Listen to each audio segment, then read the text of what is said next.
Cậu đang không mở bóng. Cái này nó phải đỏ, nó mới ấy, anh giật ra đi, hay nó nhắm, nó nổ một lần thôi à.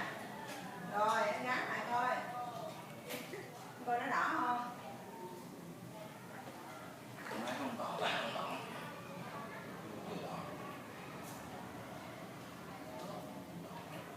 Vậy cái chắc phải chờ nó sạc lại. Vậy là phải chờ nó sạc lại có thể. Thì nói ông có cái đó nó đỏ thì nó không nổ, còn nó không có đỏ thì nó không nổ.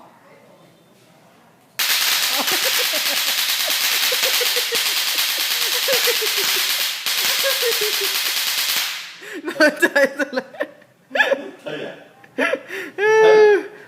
Lại dịch lụi cái kia nè Thi.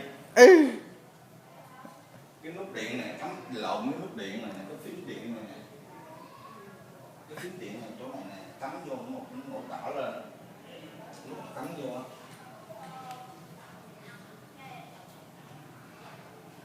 vậy thôi đó. Nổ một lần chắc giờ nó sạc. là